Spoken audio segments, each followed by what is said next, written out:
Okay, Mr. Moffett, please. Call roll. Mr. Bankimano? Present. Ms. Evans? Mr. Klupfel? Here. Ms. McAllister? Here. Ms. Mitchell? Here. Ms. Sobolov? Here. And Dr. Gold? Here. Well, we're back. It's a little late. I'm going to change the agenda a little. Dr. Toback is parking the car.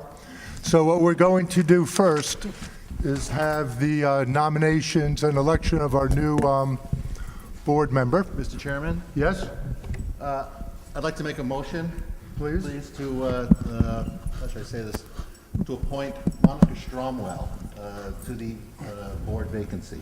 Mr. Chair? Like to second that? Is there a second? I'll second that. Okay, there's now a motion on the floor to, So, Mr. Chair, just to be clear, we're suspending the agenda and just going on to that agenda we're item? going to go to the, because we don't have time for the presidential address yet, so we're going to go to the nomination of the new board member, then we're going to have the audit report, then we're going to start again when Dr. Toback gets back here. Okay. Okay, so there's a motion on the floor. Yeah, I had a second.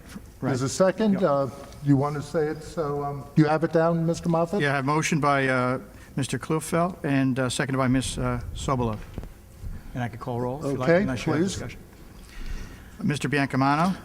I would like to add just a quick comment before my vote is, if that's okay with you, Mr. Chair. Please. I just want to tell everybody who did interview for the process upstairs that every single one of you were very, very, very impressive. I was very, very impressed. It was certainly a tough decision to come to this, but I am going to vote aye on this. So, let me just repeat that then. I just wanted to tell everybody who interviewed for the process tonight that how impressed I was with each and every one of you. It was a tough decision for me to pick, but I am going to vote aye for this nomination, and I look forward to working with our new board member. So, As a point of privilege, could you call on me next to vote? And the reason is I wanted to say something, I didn't say it. I have never seen more candidates who are better qualified for the board position. Each person who spoke was motivated, was sincere, told incredible, moving stories about how much they love this school district, how they want to contribute to the school district, and how they believe there's a future in this school district. My only fear is that since we're only going to select one person, the other people might become discouraged. And I would hope that everybody that interviewed does run for school board. So I apologize because I should have said that before I entertained the motion, but I cannot thank you enough. It was actually a really moving experience, and a lot of times, when people are BSing, but this is the God's honest truth. So I want to thank each and every one of you for coming out and doing it. And for some of you, it wasn't easy at all. And I really want to thank you all. So I'll go back in line now, but please call the roll. Continue roll. Ms. Evans? Yes. Mr. Klupfel? Yes. Ms. McAllister? Yes. Ms. Mitchell? Yes. Ms. Sobolov? Yes, and I wanted to thank everybody, too. I know how hard it is, and I think it was a terrific process that started a few years ago, and it was fascinating to see the pool of candidates, and I agree with Leon, it was a really impressive, sincere pool of candidates, and I also hope, and I'm positive, I'm sure, that the people that came will remain involved, and I think that's a great thing for the district. So, yes. And Dr. Gold? Yes. Congratulations.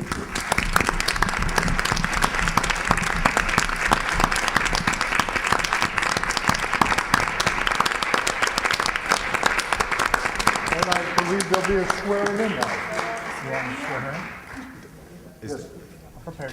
Can you swear her in depending the criminal background? Yes. Okay. Actually, why don't we wait 5 minutes for the court completion? But I want Dr. Toback to be here when you're sworn in. Congratulations. So, I knew finding a parking place would be this difficult. Should we wait for Why don't we wait for Dr. Toback? I just think it would be, Okay. Wow, this is improvisation, isn't it? Let's have the audit report. Where will they be about you? Okay. Please. Thank you very much, Mr. President, members of the board. Dita Lurch, partner in the firm of Lurch, Vinci, and Higgins, and it's my pleasure to present to you this evening the comprehensive annual financial report for the Hoboken School District for the fiscal year ended June 30th, 2013. I'm going to keep my report somewhat brief on the finances because I think a lot of that was covered in the budget presentation, but I will highlight some of the areas, and then I will go into the compliance section, which are the regulatory issues that we're required to report on as part of the audit function. It's my pleasure to report that the district did receive an unqualified report. An unqualified report is the highest report that you can receive from our firm, from the independent accountant, which essentially states that, in our opinion, these financial statements present fairly the financial condition of the school district for the year ended June 30, 2013, without qualification. So that certainly is a compliment to the entire board.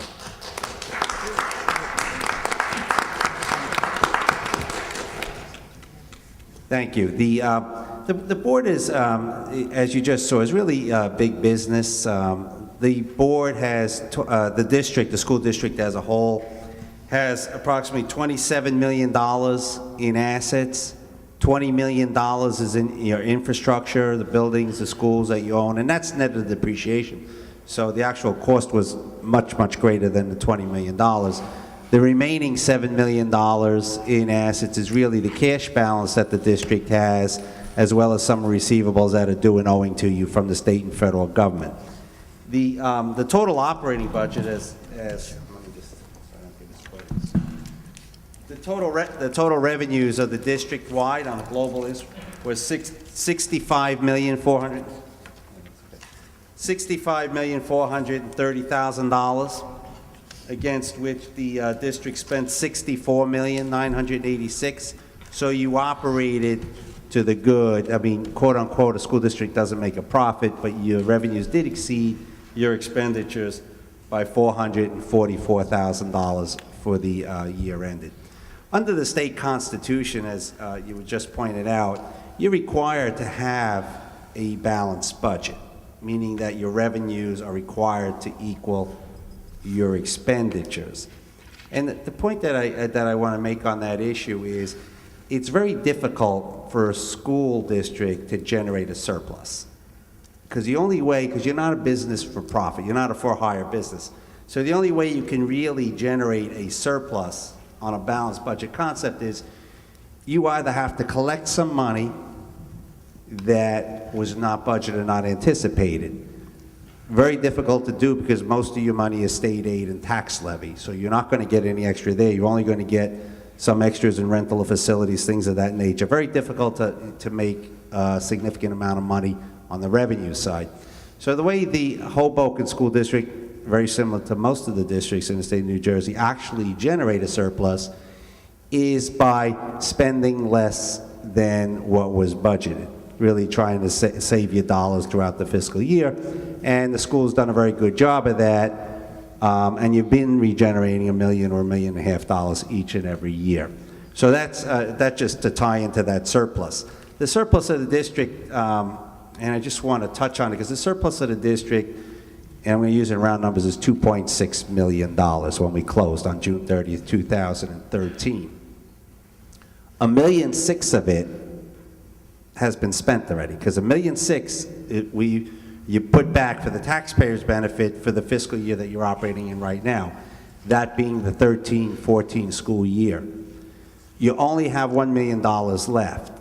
And I say only because that $1 million, state law allows you to have an undesignated surplus, and you should have the money for working capital and other needs, of 2% of your operating budget. And the 2% of your operating budget is approximately $1.3 million. So you're below the 2% level right now, because you're at 1 million as opposed to the 1.3 million.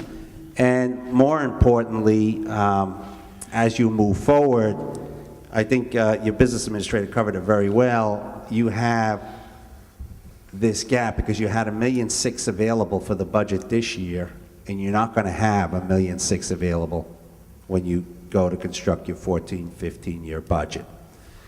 The other impact on the financial end that affects it is by having, because the size of the operation is $64 million operation, $1 million is a very, very low reserve. You're only about 1.5%, give or take. And it also affects your cash flow. And I just want to make this comment. When you take a look at the financial statements for the year ended June 30th, the district had $4 million in operating cash, but the largest component of that was really the city was ahead of schedule. You actually collected more in taxes. You actually were advanced tax money at the June 30th year end by about $3 million. So I just make that comment. They don't have an obligation to do that, and you know, so that I just make you aware of the cash flow situation. If that $3 million had not been advanced, then you would have realized that you have a much tougher cash flow situation here, because you would have been down to roughly $1 million. And you're spending $6 million a month, give or take. I mean, on a $60 million budget, you spend most of your money in 10 months. So I just want to make that comment. One more financial comment, and then I'll move on, is this food service.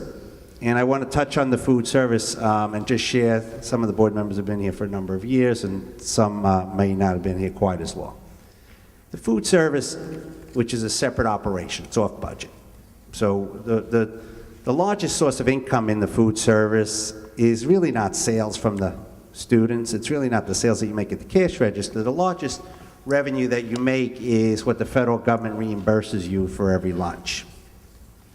So the food service historically, and again, this is not unique to Hoboken, so I don't want you to feel that you're some kind of orphan in the school district business. The food service has really never really broken even. And if I go back, I won't say never because I haven't been here forever, but let me just put it this way. Over the last 5 years, it has not been operating in the black. Now, going back several years, and when I go back, I don't want to get misquoted, let me just put on my list. Going back 5 years ago, the general budget, so the tax budget, the general budget would subsidize the food service fund. So the general budget recognized that the federal government doesn't give us enough money to provide this service that we're providing, so that it actually subsidized it for $400,000. And that's what made it break even. Then the next year in '09, the operating budget once again subsidized it by about $350,000. Then that subsidy ceased to happen. And once that subsidy ceased to happen, that's how over the last 3 fiscal years, you've really accumulated $1 million deficit. And it's averaged a little bit over $300,000 a year. Again, but there's nothing that really is operating different in that food service than had historically. It's just a matter of that you didn't have the luxury, perhaps, and you didn't have the availability of the discretionary money to actually move money out of your educational budget to support the food service. So that's been an accumulation over the years, and I just wanted to, bring that point out. What I'd like to do is just briefly touch on some of the regulatory comments, and I think everybody should have received the smaller report, the accountant's management report, and just without reading them, unless there's specific questions, you should have a copy of the smaller report. Let me just.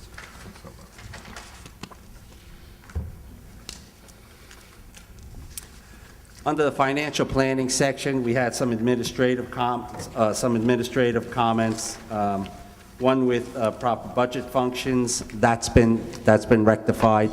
That's again a mandate by the State Department of Ed. And what they're really trying to do is they want to make sure that every district's comparable to the other one, so that if you have somebody who teaches child study team, that everybody has to put in the same account code because they want to match it up throughout the state. So that's an administrative type thing. We also then just had, with regard to purchasing, we had 2 issues that I just want to talk about.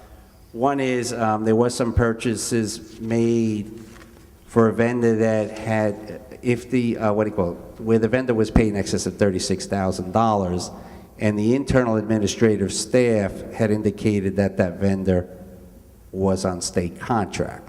Under state contract, you're permitted to make purchases in excess of the bid threshold. Just on further verification, that vendor was not, in fact, on state contract.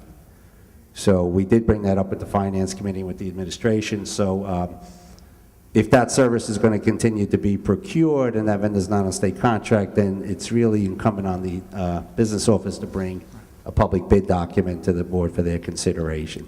The other item, too, and I just want to make clarification, because this is a relatively new law, and it has to do with disclosure of political contributions.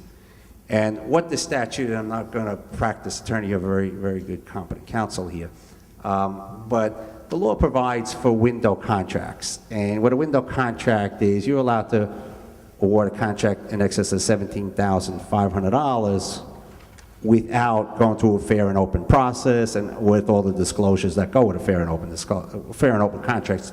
Everyone discloses everything. On a window contract, you have the right to award that, meaning somebody over 17.5 but less than the bid threshold, but they have an obligation to provide you with a form that says, in essence, either I did make a contribution or I did not make it, and that's just, and again, that's just a regulatory requirement. We didn't find any irregularity there or any impropriety, and I don't want it to be misinterpreted that way. But in the future, anybody who does receive a contract over the 17.5 should just file that form to certify that, hey, we are in compliance with the political activity of the requirements of the State Department of Education. And that really concludes my presentation, and I'll Thank you very defer much. to the chair. Thank you. Thank you. Are there any questions of the auditor? Somebody? Mr. Chair, Yes. this might come up in the Finance Committee report as well, the food service fund, but if you, it Please, is on the audit, he's I here, can, so if you want and then if anybody wants to jump in, if Mr. Kleffel wants to jump in. So in looking at the food service fund, every year I've noticed, I went back and I looked, in 2010-11, we had a net loss of $369,000, 2011-12, a net loss of $200,000, and then last year a net loss of $145,000. So obviously our net loss is decreasing thanks to Sodexo and their part. But at the same time, with the net operating loss decreasing, our overall deficit for food services is increasing to now over $1 million, which is more than the slide that we had up earlier today, where it said 920,000. So if we continue under this path, and I guess this question is directed towards Mr. Kleffel, because we are budgeting $400,000 each year to decreasing that overall loss, if I'm not mistaken, correct? Or Dr. Toback, whoever. That number, the $400,000, was projected as a reasonable number to possibly include in a budget for the upcoming year. Oh, it's just- That's not in the budget for this year, right? Right, Right. right, yeah, and if I could just address that column that had 950,000, that was in this budget period, so it's not over, and we had some projections that would probably be at a position where we'll reduce it, or at least break even, because we had the $150,000 offset, which is a commitment to covering any type of loss that comes out. So if it's $1 million is what we basically expect by year end, you take that 150 off of that, that would knock it down to 950. So that's where that slide was going with I that. see, but when the audit was done, it does say over $1 million in the audit. And I guess that's what you did, you knocked it Well, the down. audit was a column next to it, yeah. I see, okay. I mean, we did pay down 100,000 last year or something. No, I'm just Went curious from- because it seems that, just to make the public understand that, every time an audit comes out, although our net loss is decreasing, our overall debt is increasing, which I know we expected, and I just hope to see that net overall loss start decreasing as well. And obviously, I know Sodexo is doing a fantastic job, but our net loss is decreasing every year. So I just hope that we can continue down that path. That's all. Well, good. Thank you. And thank you very much. Thank you very much. Thanks. Thank Do we clap for an auditor? Or? No, that's great. We clap for the board. Thank you for the opportunity to serve the board. Thank you. Say that sincerely. Now for really good news, we're going to have this swearing in because we wanted Dr. Toback to be here. So please. I'm swearing you in. Our new board member. No, I mean, Mr. Moffett is. Mr. Moffett? He's here. You got one right here? Okay, right here. Have it in between Tom and Jeff. Is this on? What? Is that better? Do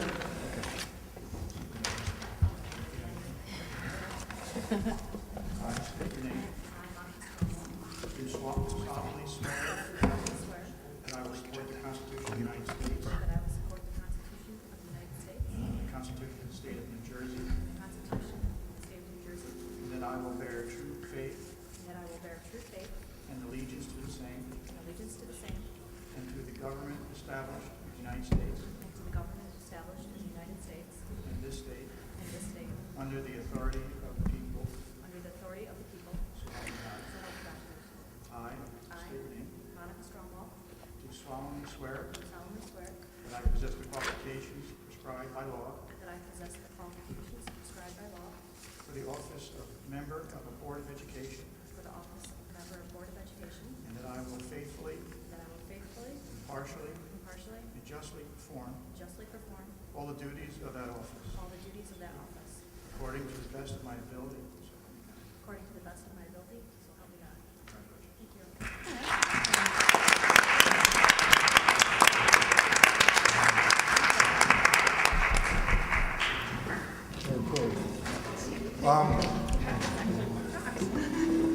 Now we'll get back to the agenda. Is there a sign-up sheet for people that want to speak about the agenda in the public? Is there agenda items and public items? I do want to say we will be going in closed session, but first I want to do the agenda so people who are here for the agenda items don't have to sit through the closed session. So we're up to the president's report, right? The agenda item? Or the superintendent's report. My report? Okay. Is there, okay. So I'd like to start my report by taking a moment to congratulate all of our Teachers of the Year for the school district. The selection committee did an excellent job of identifying a number of excellent teachers for this awesome award. More information about each of them is posted on our district website, and the Hoboken Reporter did a wonderful job in publishing a very nice story about each of our Teachers of the Year. Congratulations to Amanda Enrico from Brant School, Mariana Salvetta from the Calabro School, Paul Huggins from Hoboken Junior Senior High School, Tammy Oberstein from Thomas Connors Elementary School, and finally, for our District Teacher of the Year, Mark Martone from the Wallace School. Mark works in the Advanced Behavioral Analysis Program at the Wallace School and has been working in the district for 3 years. In addition to his outstanding work at the Wallace School, Mr. Martone is a highly sought-after speaker and has appeared on TV and radio shows where he talks about using technology to aid instruction for children with autism. In March, Mr. Martone will be flying out to San Francisco for his second speaking engagement at Macworld. He's the only educator scheduled to speak at this major event. Locally, he lends his expertise to Autism Speaks New Jersey and also to the Archdiocese of Newark to integrate children with autism into Mass and in participation in religious education. Mark is the Hoboken candidate for Hudson County Teacher of the Year as well, and if selected, he may move on as a candidate for State Teacher of the Year. So congratulations to all of our Teachers of the Year.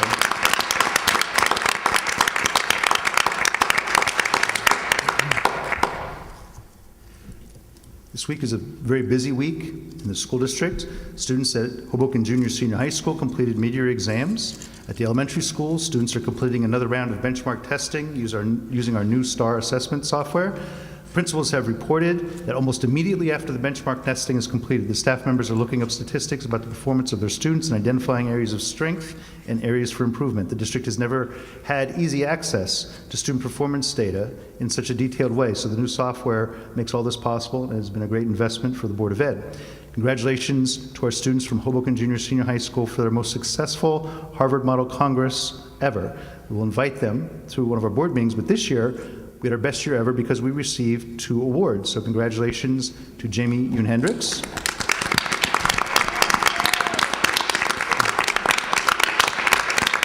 And also to Alex Yoon Hendricks.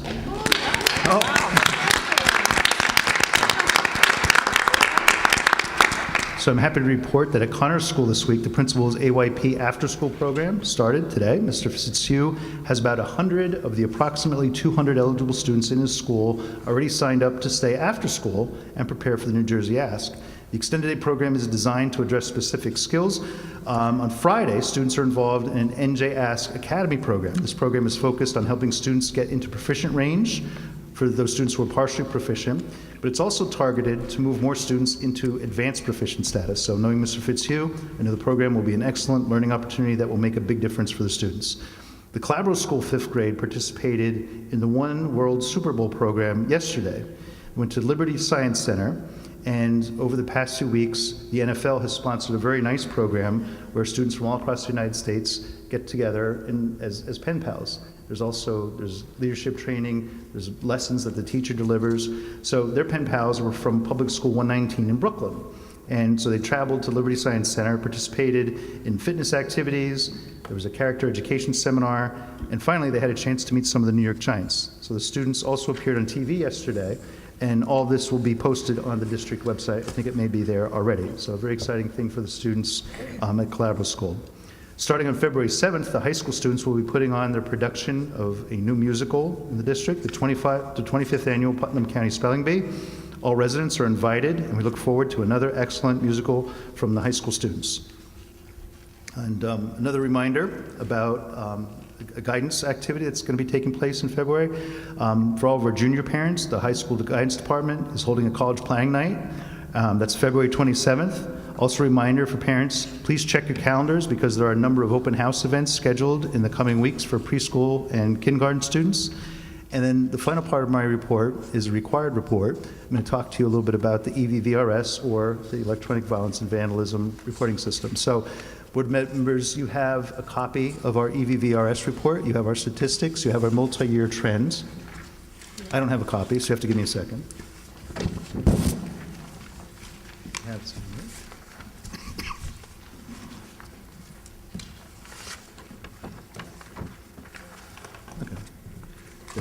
Okay, so I'd like to call your attention to this document, which is the multi-year trend. And I'm very happy to report that at this point, we are on track to have our best year ever.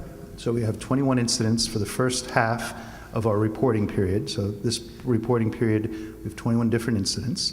And so, like I said, that puts us in very good position to have our best year ever, to have our lowest number of total incidents for the school year. And so we're hoping that happens. And again, there's a variety of things that are taking place in the districts to improve our school climate, to improve our school culture. And one of the things that we always do is we always look to see how different initiatives, different changes in policy, what are the types of things that we're doing and what effect are they having.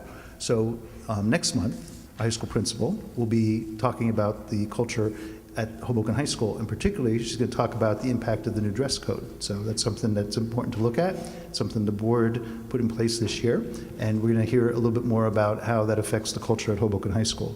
So the other thing is, okay, so you have the multi-year trend, and you also have the actual report that's submitted to the Department of Education. So again, all these statistics are compiled not in the central office, they're compiled by the people who work in the schools, who are in charge of discipline. And so you can see that there are actually just a handful of incidents. The one is there's one HIB incident. Our largest category is violence, fighting, things like that. So that is our major area that we continue to work on and we continue to improve on. So all said and done, a very good first half of the year as far as this important measure of school climate. So that at this point, that concludes my report. Thank you very much. This is the administrator's report. Yeah, I just have one item tonight. Just like to report that we received our final demographic study. It was finalized by Dr. Richardson in early part of January. The study indicates that on average, we're going to experience about roughly 95 student increase from year to year. It ranges from the low of about 82 students to a high of 124 students, and that'll be projected out for the next 5 years to the school year 2018-2019. So I do have that in my office if anyone would come and Thank you. I'll have it. Finance Committee? Thank you. The Finance Committee did meet 2 weeks ago, January 15th, from 8:30 until approximately 10 a.m. Joining me was Irene Sobolov, Dr. Toback, and our business administrator, Bill Moffett. A woman named Donna Jaffet from the accounting firm. I think we spent most of the meeting discussing the audit that was presented tonight. So there's not too much more to say.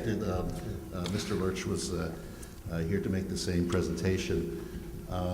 But Peter, in answer to your question earlier about the lunch program, I think she put it in a very sort of meaningful way for me, which is, we inherited this lunch, this deficit. I think she described it as sort of imagine doing when you start in the budget process each year with a $950,000 lump, and we can either just decide to budget for that and pay it down, which is not an attractive option, or we can ignore it, which is not an attractive or particularly smart option. But what she presented to us was what the accounting firm next year and in the years after will want to see is just an active pay down plan. The fact that we recognize it and address a little bit of it. It's almost like paying for your college education.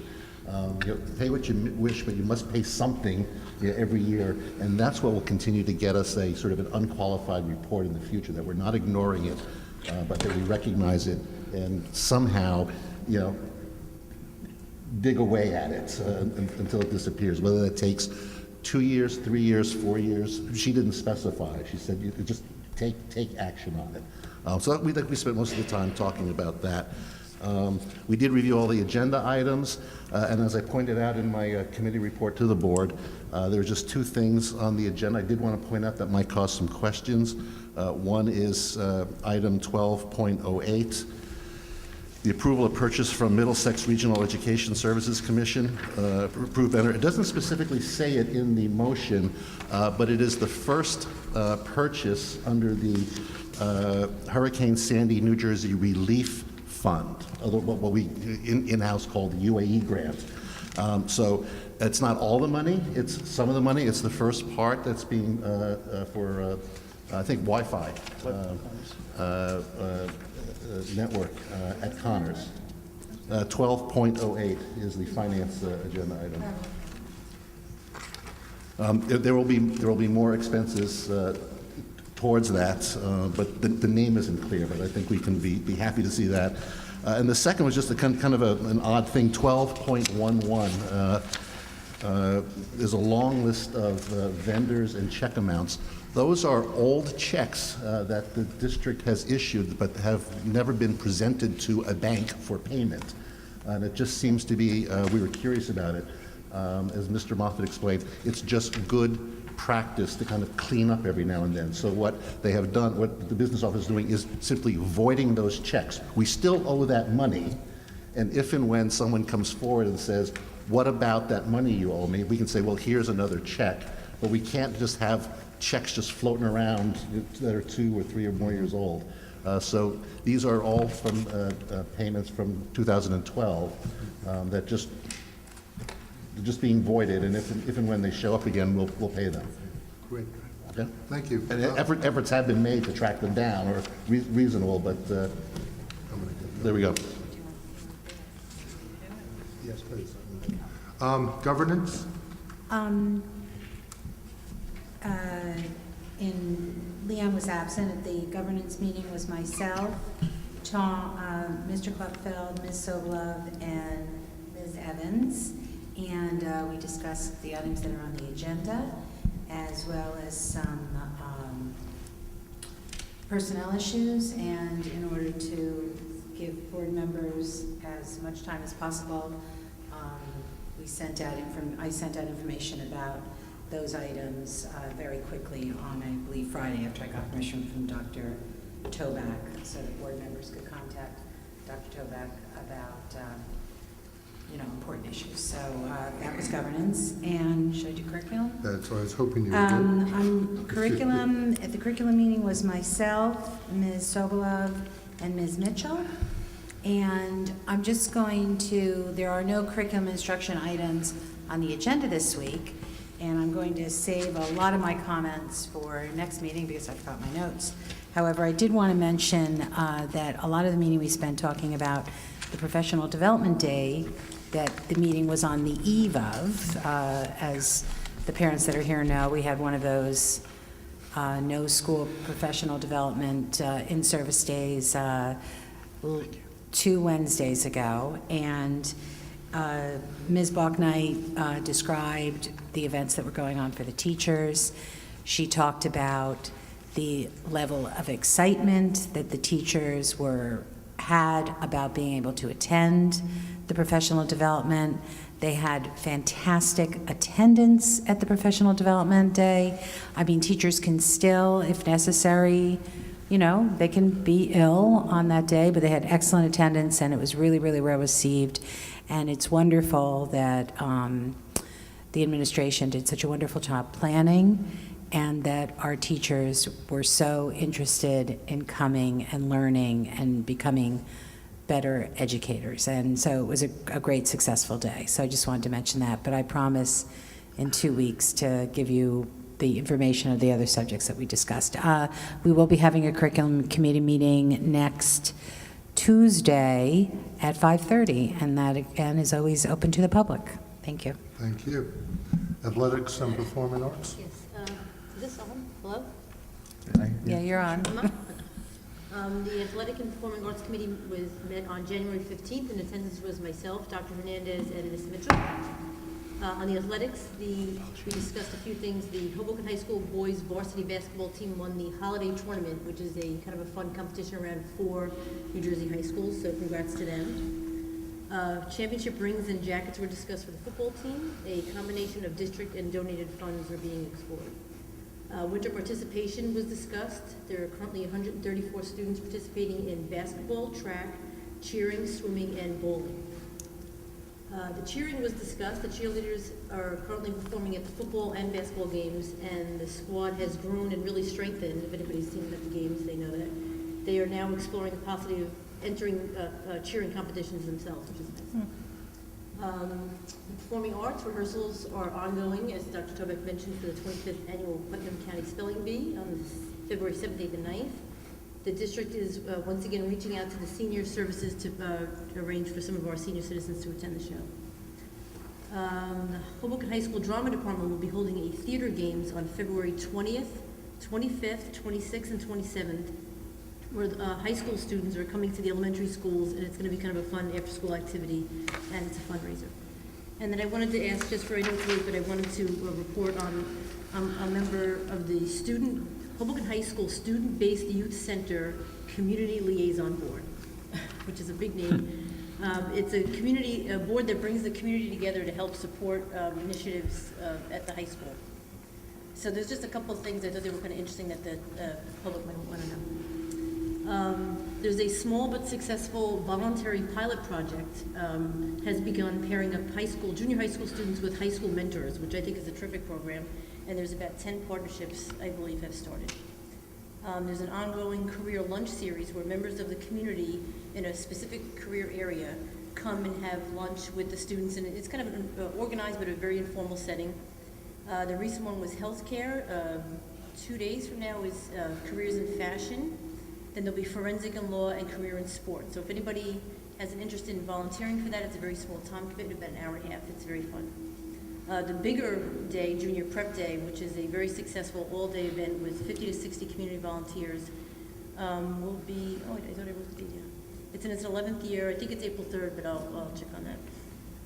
The Student Center also held its second Challenge Day, which is a national program designed to unite members of the school community, empowering them, increasing their self-esteem, and promoting positive peer support. Last year, it was an incredible experience. This year, it was 2 days, 1 day for the 8th grade and 1 day for the juniors. And that's a really terrific thing, because the 8th graders kind of bring this bonding and the lessons they learned with them as they come through into Hoboken High School. And lastly, in March, the center arranged for Dr. Michael Fallon, a psychologist, poet, and comedian. He will bring his one-man show to Hoboken High School to visit with the students and inspire them. So if anybody has any interest in volunteering, they can contact Dr. D'Elia at the Student Center at Hoboken High School. Great, thank you. Thank you. Facilities. Okay, on January 15th, we had the Facilities Committee meet, and in attendance was myself as the chair, Tim Callaghy, the Facilities Director, John Peprota, the Food Services Manager, and Brian Beanie, the District Chef. Let's see, and regarding the food service wellness, John Peprota from Sodexo reported that sales of breakfast meals continue to increase for the month of December. However, lunch sales dipped down just slightly due to less school time for the month, and several classrooms, teachers held holiday events. I guess they brought pizza in, so it kind of affected a little bit of the lunch sales. Sodexo is preparing to sponsor a health fair to encourage community outreach. The fair will be scheduled in March. It'll be a joint effort with the athletics department. Regarding facilities at the Connors School, the district is seeking to acquire specialized storm doors, which are designed to hold back floodwaters from the street. The project will be going out for bid. The SDA has approved funding for the storm mitigation for that project. At Hoboken Junior Senior High School, there's a shady alcove in front of the JFK Field wall. There's a veterans memorial there. The area is frequently frequented by people walking their dogs and fouling the area, and it will be fenced in after the spring thaw. I also want to talk about what went on in the gym. I had volunteered to go to Challenge Day. I volunteered with the 8th graders. And it was a day to go beyond, the traditional anti-bullying efforts and building empathy and igniting a movement of compassion and positive change.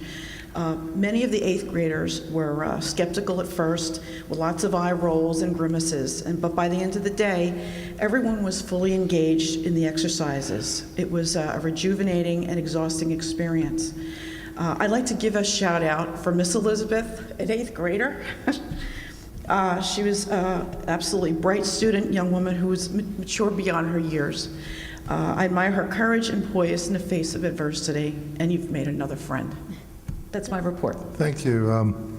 President's report, 2 brief things. First, I'd like to thank Dr. Toback, Mr. Moffett, and all the people that came out in this cold, cold weather to hear the talk. I'd like to also thank the people that I hope will watch it and try to digest it.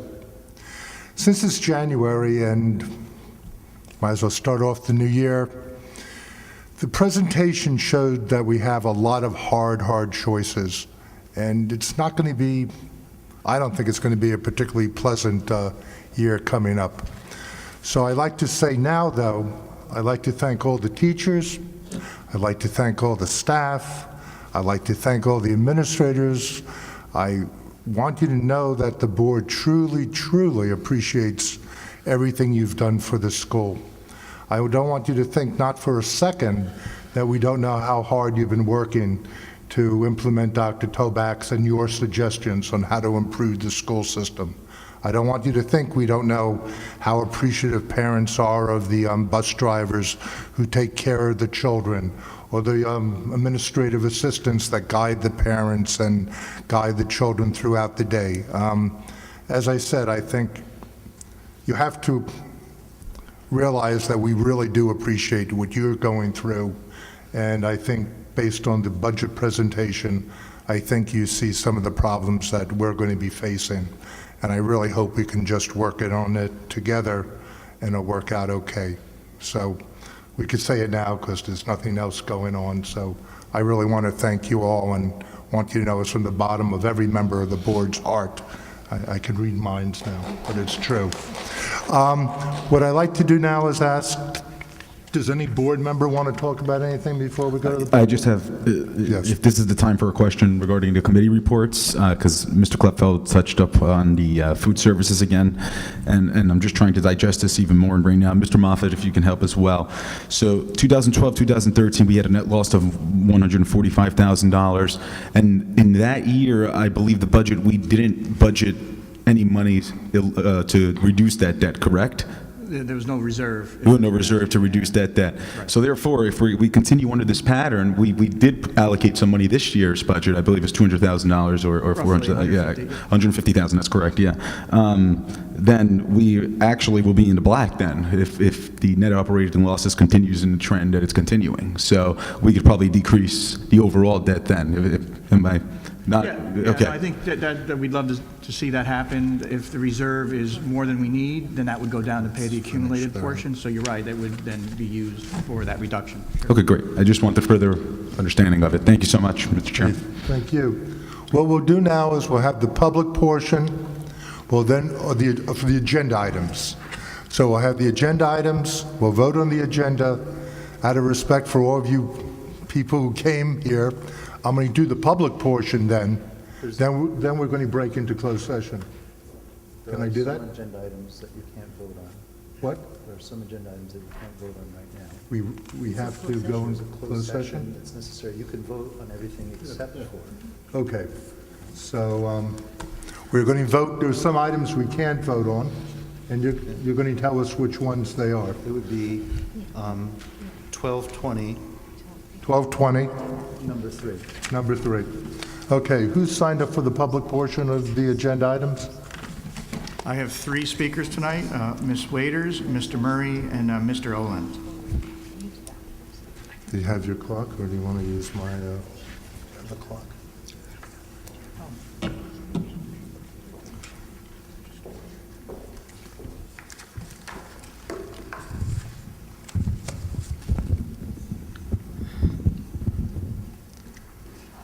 Excuse me, Mr. Secretary, are we doing agenda or public? This is the agenda items only Okay. portion. All right. The new board appointee was part of the agenda. You went into closed session and you opened back up. We And when I didn't, just we haven't walked gone, in- we haven't gone into closed session yet. No, we went, First excuse one, me. yes. The first closed session, okay, I was a candidate. You came back after the budget, okay?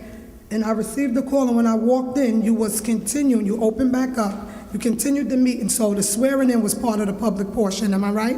Or is it part of the agenda? The new board trustee It's an appointment? agenda item. It's an agenda item. Thank you, just for clarification purposes. Patricia Wade is Hoboken resident, 1233 Park Avenue. I also was a candidate. I'm here tonight to say one thing briefly, and I'm very fair, and I want to be open and transparent for the people that's watching this. I did not only record it, I actually took taking pictures tonight to witness the downright same political thing that I ask you with all due respect, to respect me and the people and the residents of Hoboken, that our kids' school system. Now, I'm not going to place any allegations on the record because I am going to have this investigated. First and foremost, the process was open and transparent? No. Second of all, it was posted in the paper. When I get upstairs to the hearing, okay, I was never even contacted but twice by the board secretary. I want to thank you again. I reached back out to her by email, and I saved copies of that. Tonight, prior to this process even started, this new young lady that was elected that I never seen in my life, she might be a Hoboken resident or not, I don't know. She sat here before me, I got here at 5:30. When I witnessed the list, I asked, what order are you going in? Because I am a candidate, okay? Thanks to the day of, I came out here right after having death in my family to still attend as a candidate and was accepted for an interview, okay? The interview process is very disturbing, and I want this placed on the record, okay? Now I'm gonna prove my facts that this is political as usual. Not only did the mayor endorse you guys, I was waiting tonight so badly to see, was one of you guys gonna step up and have integrity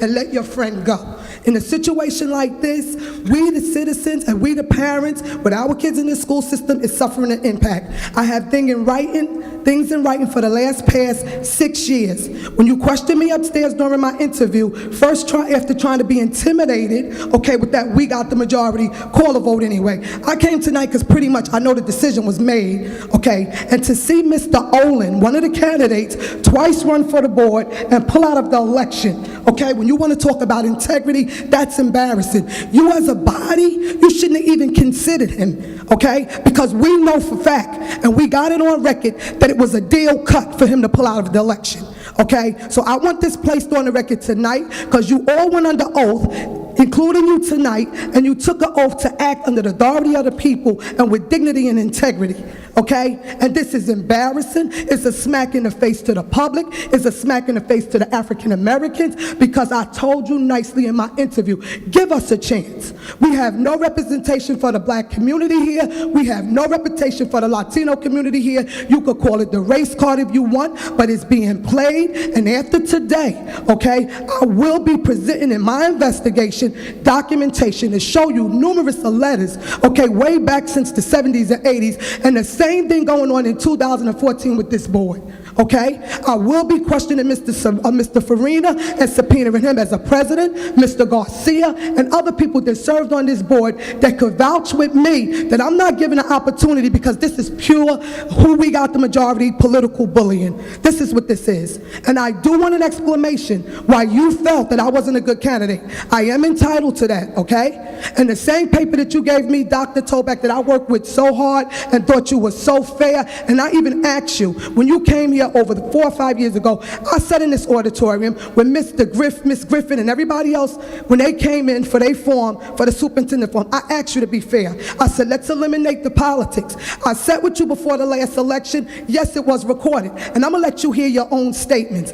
That also gonna be played in my investigation, and it's a smack in the face. I asked you guys not to play politics, and why I'm a little upset, unlike the mayor, because things ain't go my way. It's not about my way, it's about the citizens in Hoboken, New Jersey, that's being impacted, and you using the taxpayers' money and those state funds. If I take everybody to get free and reduced lunch, and those African Americans in that 4th ward that's being ignored, and we stop their funding, tell me, can you run a public school system?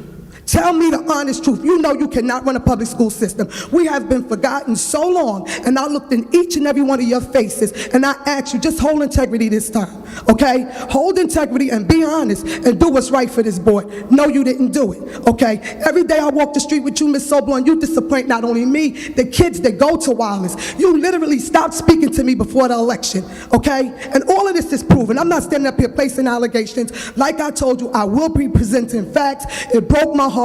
The very beginning part of the agenda, people is texting each other, people is watching this, and was like, there go your opportunity, okay? Because it's embarrassing, because the mayor came forward and said she was endorsing kids first. She have endorsed the last election, she endorsed this one. You know what's going on. I am the only African American. I don't care what you try to dig up under what rock, under any mountain, and try to find on Pat Waiters to use that as qualifications, Mr. Toback. It's not gonna work, okay? No, I'm black. I don't have a criminal record. Try again. I was a law enforcement officer since 1999. You're not going to intimidate me and chase me away, okay? And I'm going to tell you again, I'm here. It's about the people. I'm going to fight, and I'm going to continue to fight, because what I witnessed with the past 4 years with this board, okay, and plus sitting on an early childhood program, and to see that's the next thing, Ms. Coppola on here, which should have been off of here. Ms. but Waiters, disparate you have treatment. your 5 minutes are up. And I got 16 items, okay? Your- And there's 16 your items 5 on this minutes are up, agenda. Ms. Waiters. On this agenda, okay, under the Open Public Meeting Act, when you speak on agenda item, I highlighted everything I'm going to talk about,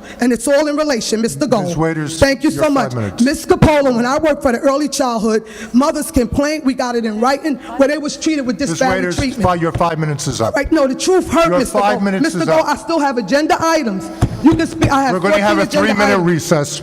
You're not, all right, again, Mr. Gold, I will wrap it up with all due respect. I had other issues on the agenda that I was speaking on. If I want more than 5 minutes, next time specify at your next meeting, 5 minutes for agenda items only. Okay, with that being said, no, I'm not going away. I will be reaching out, and I want an investigation done. Thank you. Thank you. Next person. Mr. Murray? Thank you.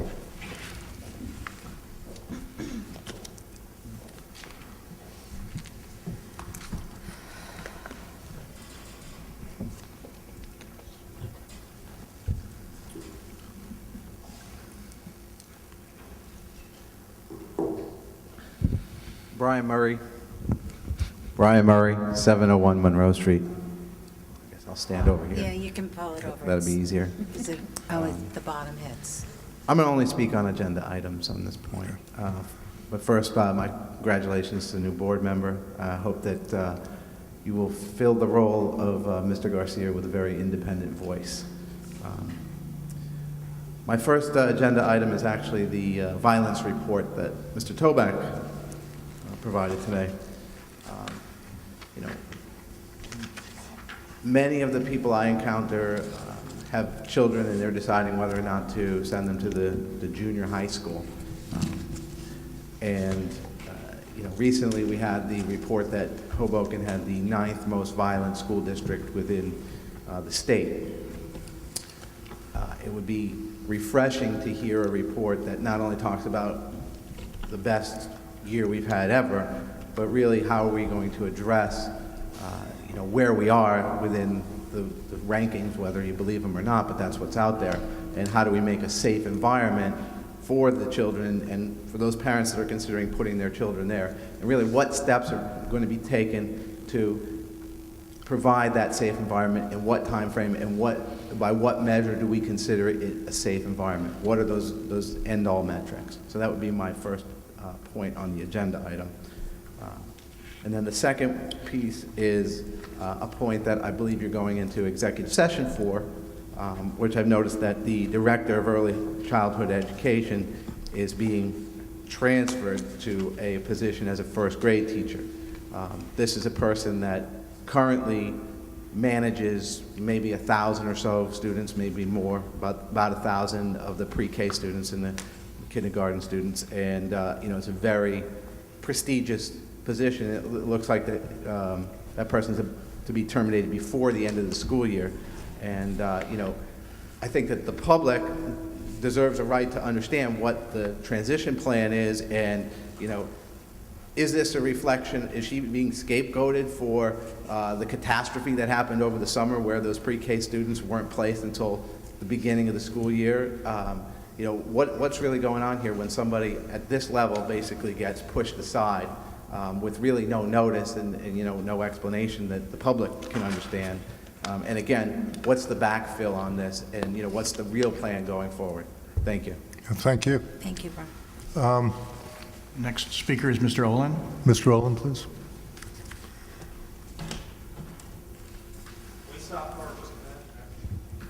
Hi, Anthony Olin. I wanted to take the opportunity to thank the board and the district for allowing me to interview for the open trustee position tonight. I also want to say that I was impressed with the process. It was very clear to me what the responsibilities were as a candidate, and I appreciated how well the board worked in unison in the interview process. I would be remiss if I didn't congratulate Monica, as well as all the other candidates who interviewed. And without a slight to them, what I really want to say is I congratulate all of you on your unanimous decision to appoint Monica, because I think it's a critical indicator to the district, the students, and parents, and their caregivers, how committed you are to collaborating together to foster the promotion of the district. And I think that as much as Monica needs to be recognized tonight, you all need to be recognized as well. So I just want to say thank you. Thank you very much. Okay, what I want to do is that it? That's it for the, right? Any comments? What I want to do is call for a consent agenda except for item 1220. 1220. Mr. Chair, can I just ask two questions? Sure. Before we, regarding agenda items? Yeah, please. Okay. The first one is 12.03, which is the resignations, and actually this correlates to another agenda item under transfer. It's 12.03. We have a sixth grade math teacher moving from Connors to Wallace after the sixth grade math teacher at Wallace didn't last too long, and I know that's been a point of contention in the community. And I'm just curious, does that mean that we have a hole at the sixth grade Connors math teacher at this time? Connors School? No, Calabro. Calabro, I'm sorry, Calabro, yes, sorry. So the answer is that we do have a very good replacement who's working there right now. Ms. Teller is a longtime employee of the district, worked here at the high school for many, many years. So she's taken over for the time being, and we will find an excellent candidate to take that position. But Ms. Teller's taken over, very competent, very capable, and like I said, she's providing all sorts of stability in that class. Now, the other thing to know is that Ms. January was working in-class support, and she was also split between two schools. She's one of the few teachers we have that is able to teach math at that grade level. And so the bottom line is that we want to maximize the people who do have the ability to teach math. So now she's teaching a full schedule, 6 periods of math. So the overall benefit exists for the district and for all the children. And unfortunately, there's the void. She only taught one class at Calabro School. It was not that the children are having their teacher taken for all their classes. She taught one class for the students at Calabro. Okay, so just the answer to my question is there is no holes. Every position is taken. Every student will have a teacher. Yes. Okay. And then just a quick comment. I actually ran into Miss Marcione at the Moods Fest over the weekend, and she just relayed to me how happy she was working in this district and that she loved the students, and she had wonderful, wonderful things to say about Miss Pietra and the administration here. So I just wanted to relay that information because I thought she was great. Yeah, and well, it's good to know. And I noticed she's not resigning till March, so I hope that it's a smooth transition with another excellent. Oh, perfect. If you want to talk about it, then do it. Okay. Okay. Perfect. Thank you. No, I just wanted to throw that out there. Yeah. Before we vote, Irene? And I have one more question. Sorry. Okay, well, I'm sorry then. On another agenda item. I don't know if you. No, please do both agenda items. This is more comment. Okay. And then 12.15, approval of staff for principals AYP program at Connor School. And this question's from Dr. Tovak. So does this involve actually teaching students? I just, some further explanation, if you don't mind. Sure. This is a very important program, and if you'll notice, I believe the funding, it's part of the overall plan to improve the Connor School. So the program itself was developed through the Regional Achievement Center, with the Regional Achievement Center, as an additional strategy to provide the students with additional support that they need, and it's very targeted. So the nice thing about it is we have a lot of information about students and what they can do, what they need help with, and so it's a very targeted program to help the students at Connor School be better prepared for the New Jersey Ask. So it's very, very focused on New Jersey Ask, but that in turn there's a focus on the skills that students need to be successful. So it's a whole big picture. Okay, thank you. Okay. Thank you. Irene? I just want to make a comment. One of the speakers had mentioned some thing about Hoboken being named 9th most, something in the state. And it offends me so as a board member, but also as a parent, because my child comes to this very school. And it wasn't an article, a research study, it wasn't any kind of analysis. It was a blog post that had a list this long of caveats. It removed this, removed that, including no charters, no districts with high schools, and half of the criteria was missing. And then it made some sensationalized headline. And it makes me sad, and it makes me very angry that people kind of feed into this, this salacious kind of articles and then kind of bandy them about as if they were true. And I just kind of wanted to point that out, not as a board member, but just even as a parent. It's so insulting to me and to the children in this school and to the parents in the school and the staff. And I just wanted to point that out. Thank you. Okay, so what I'm going to do is we're going to vote a consent agenda. If there's a motion, then I'm going to have public portion, because I assume nobody's going to want to make a public portion when we get back from executive session. So I make a motion for a consent agenda. Is there a second? Except for the Second. one item. Yes? Noting the Okay, somebody said yes? Okay. The exception of 12.20. Except for 12. Right, yeah, I'll be calling Ms. Stromwell in order. What? I'll be calling Ms. Stromwell in order for the first time, and just wanted to maybe advise her that she has an option of abstaining. She'll abstain. You'll call her and she'll abstain. Okay. Okay. If she wants, that's her option, sure. Mr. Biancamano? Yes on everything, no on all the minutes. 9.01, 9.02, 9.03. Ms. Evans? Yes on everything except abstain for the minutes for November 12th, 2013, and for December 10th, 2013. Duly noted. Mr. Klipfel? Yes. Ms. McAllister? Yes. Ms. Mitchell? Yes. Ms. Stromwell? Abstain. Ms. Sobolov? Yes. And Dr. Gold. Yes. Do we have passes, except for that one, which we'll go in executive session with? Do we have anybody signed up for public portion? Yes, we have two individuals signed, Ms. Waiters and Mr. Murray. Okay.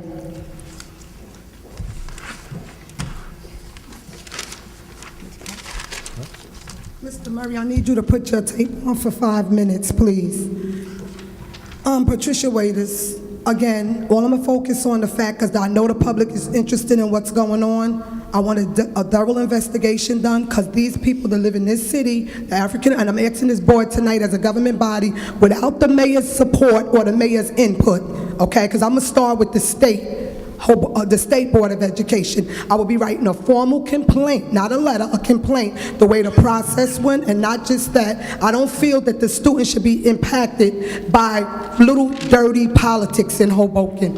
And thank God she opened the can of worms, because people are going to pay attention. Because exactly what she claiming our governor is doing, I'm not scared of no 7-2 majority, just call a vote, Patricia shut up, gag order, re-language in the open public meeting that you all clearly get. When you run for office, you all act like you're going to comply. It's a smack in the face to the government, to the people, to the taxpayers. People watch this. And Ms. Sobolov, I never get up here and make allegations. I try to do my fact finding, and what I'm trying to clarify too, I always notice you quick to say my kid go here, like another former board member when her kid was here, and my kids go here since preschool. And when I get up here and get emotional, it's because they witnessed the segregation in here.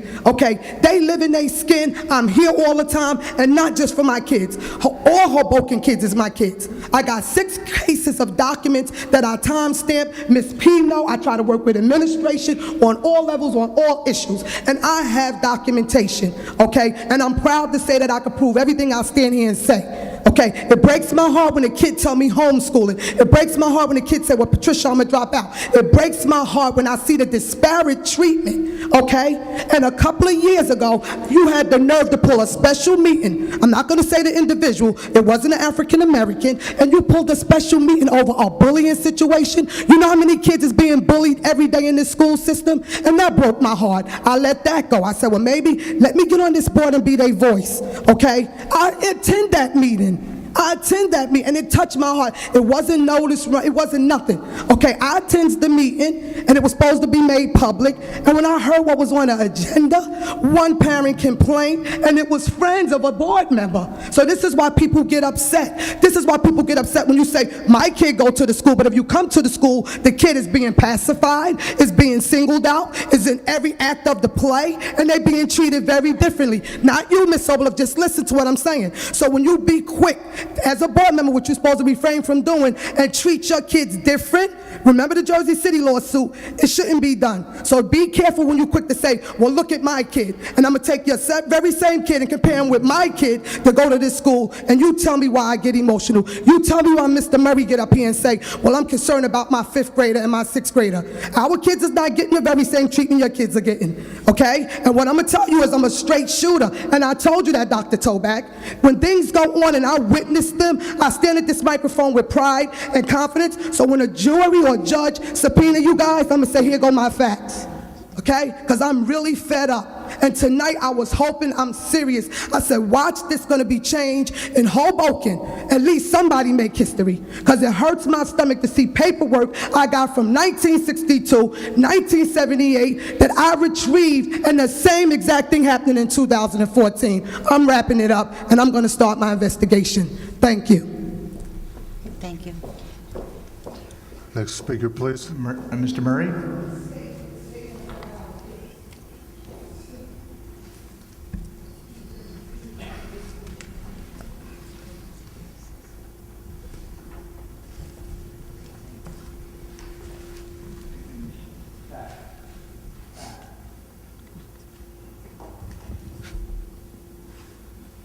Hi, Brian Murray. Is that her phone? She's leaving. Ms. Waiters, you left something up there.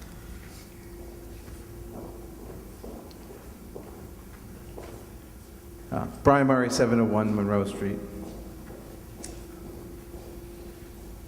You know, first of all, I'm going to address Ms. Tilbalov's comments. We have a perception problem here in the Hoboken schools if Ms. Sobolov is correct, or we have a real problem if media reports are correct. Do we have a bottom 10% high school? Do we have a high school that's violent, the 9th most violent in the state, according to media reports? So we can do one of two things. We can say, hey, you know what, this isn't true. We're going to stick our heads in the sand, and everybody should come here. But they don't. They don't. They leave.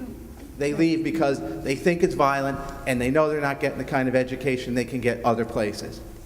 Or that's what we're doing right now. Or we can say, hey, you know what, maybe there's some measure of truth in what's being reported, and we can say, we're not going to stand for it. So we're going to fix the problem, and we're going to do our own analysis, and we're going to show XYZ how we're not the 9th most violent school district, how we're not in the bottom 10% in the high school.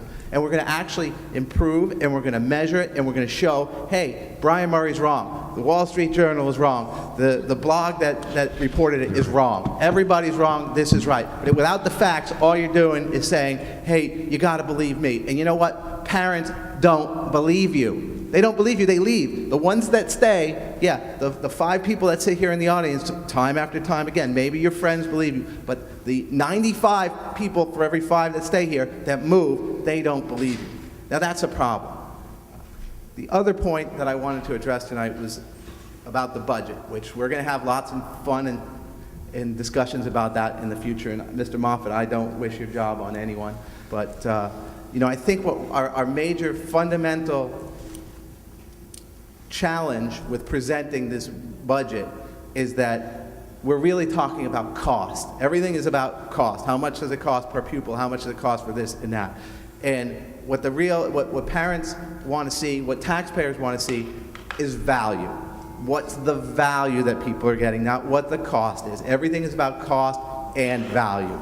You know, a lot of people don't mind paying a little more for something if they feel like they're getting something for it. Goes right back to the rankings in the bottom 10% high school, in the 9th most violent district. If people don't think they're getting their money's worth, then they have a problem. And that's what you see with the budget issues. And as an aside, you know, I appreciate all the ideas that you had, Mr. Moffett, for the reduction of the budget, but I would be very concerned about cutting that pre-K program down to a half a day. I think that it would burden a lot of families that sort of count on that, you know, that process in terms of education and also in terms of, you know, their scheduling for their day. And, you know, given that the kindergarten students make up, I don't know, roughly about 25% of the entire the school district student population, that, you know, it's an awfully big burden to put on such a large percentage of the students that are here, you know, as we go forward. But we'll talk more about that. So again, just in conclusion, you know, one last thing about the budget that I would really like to see is about the transparency, is about really comparing apples to apples, and about stripping away all of the smoke and mirrors about the, you know, it does cost more to educate people with special needs. But let's take them off the table, and let's really, after we pay for them, what does it cost to educate the rest of the students? And how does that compare to what they're doing in other schools? And maybe we can actually learn something from the way the other schools are educating, that we can bring more value for the cost. I don't expect us to reduce the cost, because that's just never going to happen. But maybe we can try to figure out a way to add more value to it. Thank you very much for your time. Thank you. Thank you. May I? I'll open it up before we go into executive session. Please.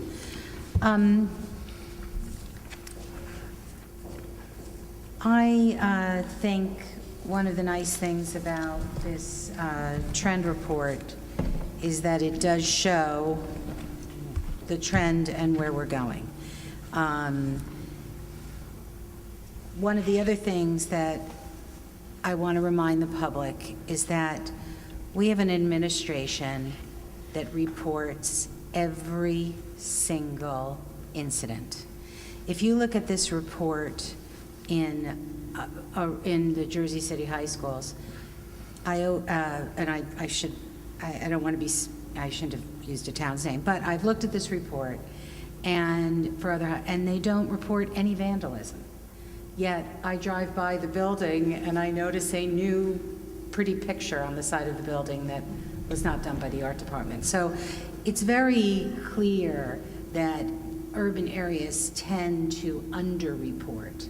And the thing that this whole board will tell you is that we know that our administration reports every single incident. And what we see over the last, what this shows is a clear trend that that these types of incidents are reducing in our district.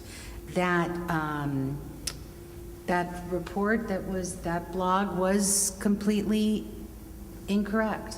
They stripped it down to just a couple of items. They did not have all schools in it. They did not include any of the charter high schools that are in Newark, which is a lot of charter high schools. It was completely skewed. And I want the public who's here and the public who will be listening over the next month or 2 weeks in meetings on the TV to know that that was definitely wrong, and we definitely have very safe, lovely environments in all our buildings.